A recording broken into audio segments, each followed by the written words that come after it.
Gotcha.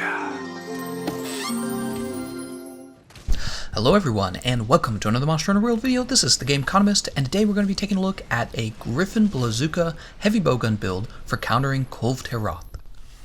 We're mainly going to be using three ammo types on the GRIFFON BLAZOOKA. The first one, and probably the most important, is going to be the Wyvernsnipe. This is the special ammo on the GRIFFON BLAZOOKA, and what's so interesting about GRIFFON BLAZOOKA is that its Wyvernsnipe is the most damaging Wyvernsnipe in the game.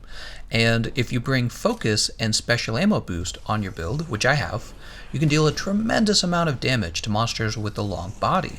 Well, Kulve Taroth is the monster with the longest body in the game, so the Wyvernsnipe, similar to like the Thunder ammo, is very effective against her. The other two ammo types that we're interested in with the GRIFFON BLAZOOKA will be the Wyvern ammo. The Wyvern ammo just deals a ton of damage in one shot. It's terrific for breaking parts. And the sticky ammo. Sticky ammo is probably what you're going to use when you've run out of GRIFFON ammo and you're waiting for the Wyvernsnipe to recharge. Why don't we go ahead and take a look at the builds. I have one build for people who don't have a lot of decorations, and then I have a second build for people who really do have all the decorations, and that one's going to be the optimized build. Okay, the first build is going to be the cheap build for players who don't have a lot of decorations. Unfortunately, I couldn't find an efficient way to get the part breaker build onto the set.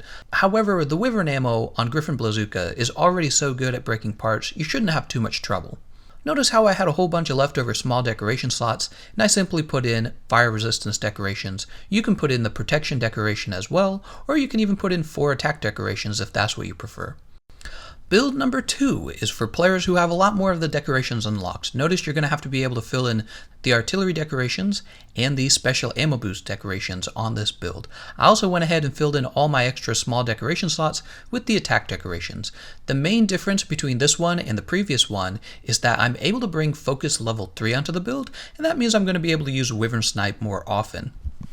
For both builds, I really did prioritize the artillery skill and the spare shot skill that you get from wearing 3 pieces of the Xeno'jiiva set. This is where most of the damage from the Wyvern ammo is going to come from, whereas the damage from the Wyvernsnipe is going to come from the special ammo boost and the focus skill. When you go out and fight Kulve Taroth in Stage 1, I highly recommend bringing a cannonball / mega barrel bomb build, which I have for you in another video if you haven't seen it already. I'll leave a link to it in the description and in the comment section.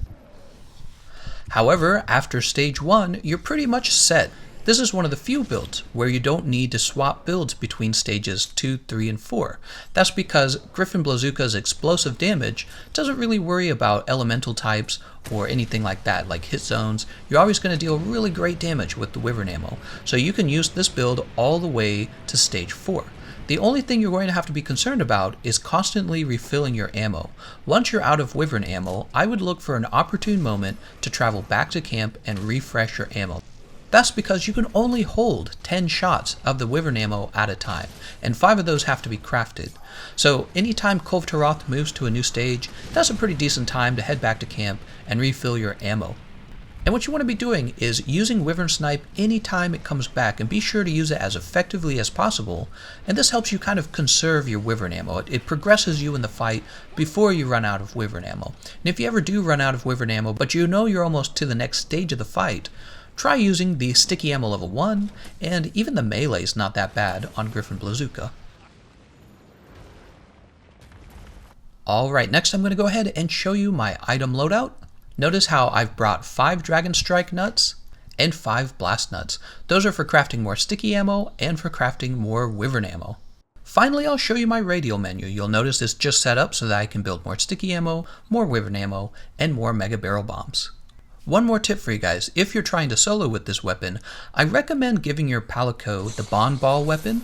This will allow your Palico to put Kulve Taroth to sleep about 1 time, and when you get the wake up shot on her, be sure you have a Wyvern ammo for waking her up. It will deal a tremendous amount of damage. And this is true if you have teammates who put Kulve Taroth to sleep as well, which is a very popular tactic in Stage 4. So you'll have a terrific wake up attack if you use the Wyvern ammo on Kulve Taroth.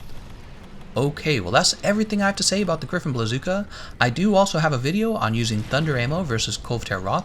I'll leave a link to that in the description and in the comment section as well. And besides that, I want to thank you all for watching, and I'll see you guys next time.